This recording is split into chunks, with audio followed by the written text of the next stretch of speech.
all my opportunities has come from Featherstone. They've, you know, a lot to thank them for, really. Ultimately, you just want to leave the place better than when you found it, kind of thing. Because, you know, I think a club like this means a lot to me, so... Am I safe to assume that you miss playing for Featherstone Rovers more than you miss walking down the pit? Without doubt, yeah. That were a blow leaving the pit and the pit shutting, but definitely preferred playing rugby, yeah. They are tougher than us now, so they've paved the way though, you know. Without them there wouldn't be us, so yeah, it's awesome to hear stories and be amongst them. And it's been absolutely brilliant for me, Featherstone Rovers. Had Featherstone Rovers not paid you what they paid you, would you still play for the club? Yeah, I suppose I would have done. Seen the quality of players that had come through the double doors here. I knew that I was in pretty good company, and I knew what it meant, and with it being a community-based club, I knew that it was important to get down here and certainly not take too long in settling in.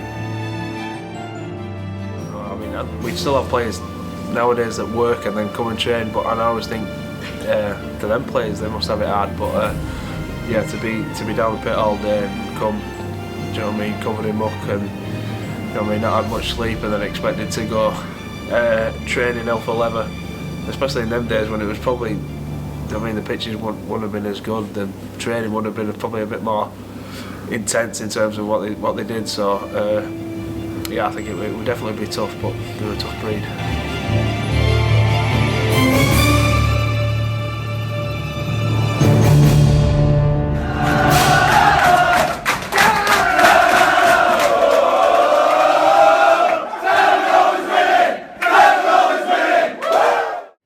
Signed for Featherstone in 1971. In April 1971, I played a curtain raiser down here and they signed me after the game. All my brothers had played for, and my father had played for Rovers. So I was like fifth member of the family to sign on for Rovers, which has always been my dream sort of thing. So it made me, well, the dream come true actually. Somebody says, there's a big black car outside your house. What's that done wrong?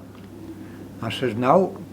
He says, and when I went into my house, there were Johnny Jepson, chairman at Featherstone, Charlie Rayball, who were a bookie, it was Featherstone committee, and they said somebody had been watching me play and they'd like me to go down to Featherstone and have trials. I had signed for 5 trials and I played 2 and they signed me on. I think they give me £60. I lived, 150 yard away from ground in Albert Street, just down there. Spent a lot of time up here kicking ball on training field, which used to be over here. Ball boy in 60s era at Wembley time, which were unbelievable as well. And I had 6 A-team matches, I think, with Featherstone and got it first team. And we went to Wembley same year. Barrow opened the game in the cup final of the Rugby League. Their opponents, playing right to left, Featherstone Rovers, the club from the West Riding, winning a place at Wembley for the 2nd time in its history. And these men in the hoop jerseys got off to a great start. In the first few minutes, they were given a penalty.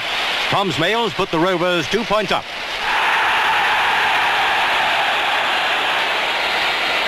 Almost at once, Featherstone Rovers were penalised themselves, and for Barrow, Deleuze equalised. Both teams had now shaken off any semblance of Wembley nerves.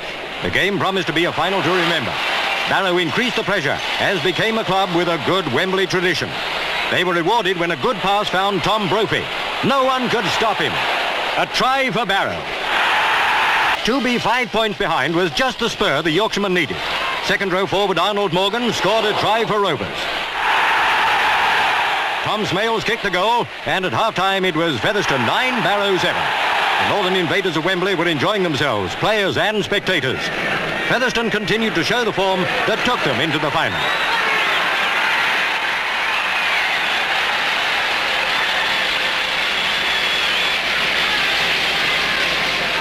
Rovers dealt Barrow a decisive blow when Vaughan Thomas streaked over for a great try. Child's play for Tom Smales from that position.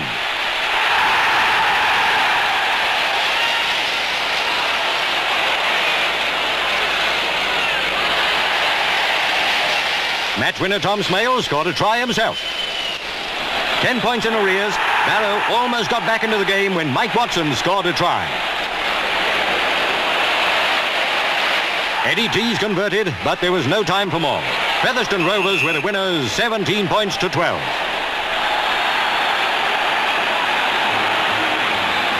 The Queen presented the trophy to Malcolm Dixon, 18 stone 6 of front row forward. Cheers to Featherstone Rovers, cup winners at Wembley for the first time.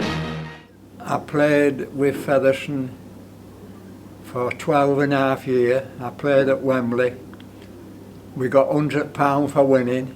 It's been absolutely brilliant for me, Featherstone Rovers. When we won the cup, I asked Johnny Jepson if I could borrow it to take it to pit to show the miners who supported Wakefield.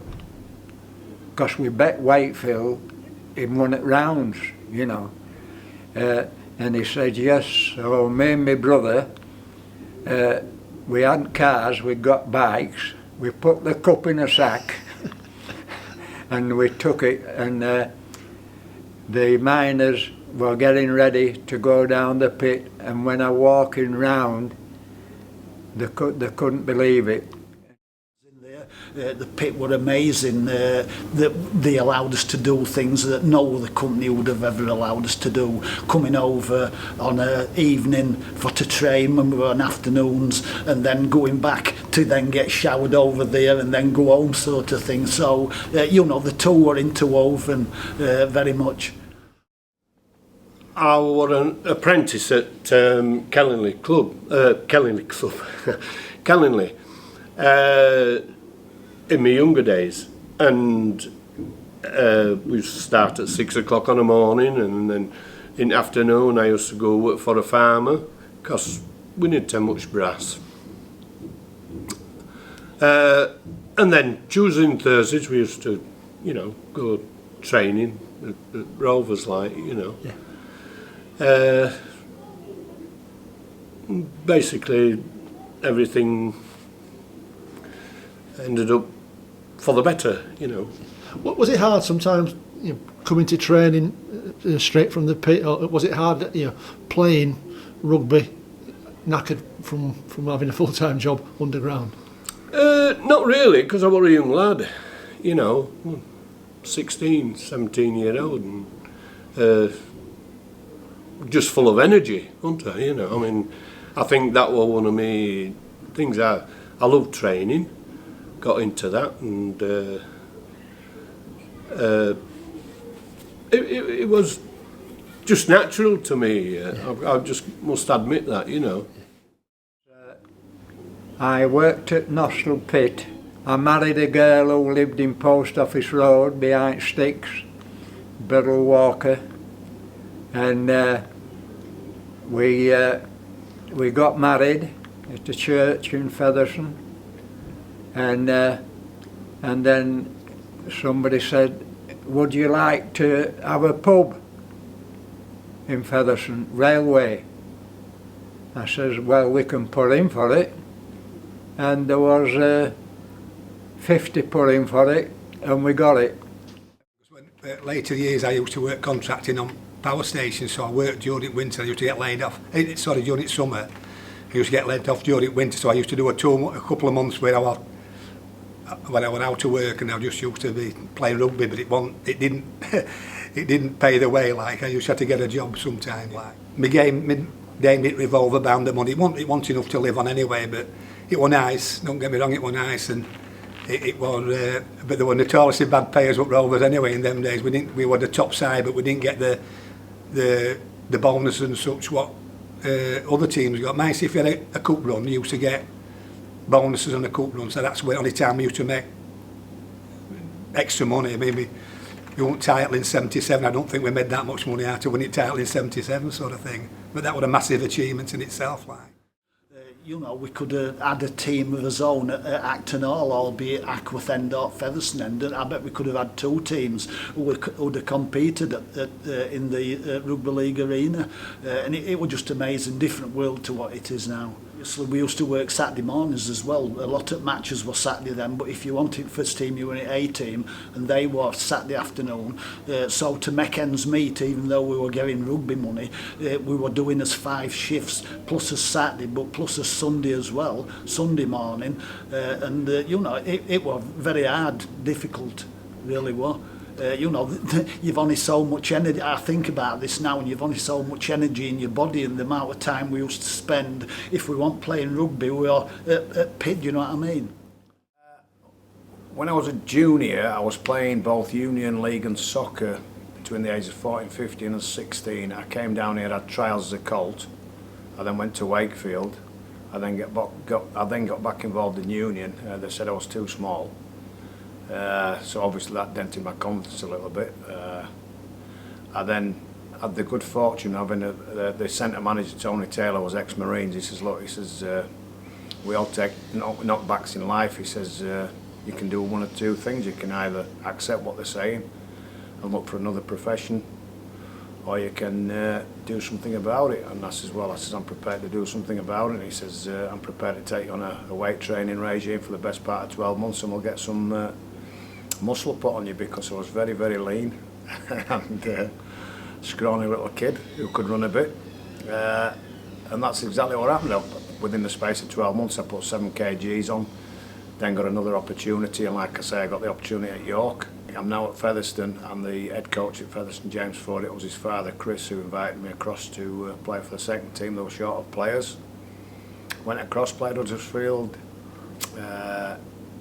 scored 3 tries, kicked 6 from 7. Everything worked out quite favourably, and from that day I never looked back. It's the first time Featherstone have been on OKR's half of the field, this second half. Now what can they do? Graham Stemmen doing the run around. Graham Stemmen going for that goal. What a fan! Well, words can't describe that try. Well, the game's about 33 minutes old, and I don't think we've seen a clean scrum yet. The ball's into Derek Fox there, back to Graham Stemmen. Graham Stemmen going back over in number. Graham Stemmen on a long run. Graham Stemmen taking his opposite foot, taking the ball back on there. Graham Stemmen going for the try. Graham Stemmen! What a fantastic try by the Rovers stand-up half. Then Johnny Jepson, the chairman of Featherstone, says, we're putting you in the first team Saturday. I says, thank you. He says, the bad news is you're playing again Billy Boston. And I didn't know who Billy Boston was, because I've been a footballer. So when we run out, he come to me, he says, Kenny Gratrex, we've been trying to get to know about you and we can't. He says, and I don't want you to be touching that rugby ball, because if you do, you're going to get some of this. I says, all right, Billy. I said, well, I play football. If I'm going to get some of that, Dad's going to get some of this boot. He scored the first try again me, and I scored 3 again him, and he never spoke to me again. I mean, I was full-time until I come to Featherstone Rovers, and stepping down to being part-time at that age was nothing that was really, it weren't a goal of mine, it wasn't something by choice. It's just, it was my options at the time, and but coming to Featherstone, although I was stepping into it was a part-time environment, it never felt that way. We had Darryl Powell, who was head coach, who was ultra-professional, training was ultra-professional, we had some quality players, but me then having a role with the club in the community department has really benefited me long-term. I look back to that time, it's just given me loads of experience and skills that have benefited me since I've stopped playing, mostly being able to be doing a lot of coaching and that type of stuff. So when I look back, it wasn't something I was searching for at the time, but it's probably benefited me long term. post-training Thursday nights, if we could get away from Peter Fox's tails, we'd scamper off to Wakefield or Pontefract and have a few beers before a Sunday fixture. We knew that Friday night was the last port of call in terms of having a drink. My pre-match meal on a Sunday would be Yorkshire puddings and roast beef Sunday dinner. You look at the way in which the players are treated now in terms of their diet, nutrition and everything else that goes with it in terms of their preparation. It's just a different ball game, different level of professionalism, and the nice thing is the players, having witnessed it for the last 3 months, having been down here at Featherstone, having spent the last 20 years in rugby union, it's made a nice refreshing change to see actually how they do prepare, and the level of detail that goes into it is it's just mind-blowing, because there's no stone unturned. His arm Springer is a metre short. He's not allowed to play the ball.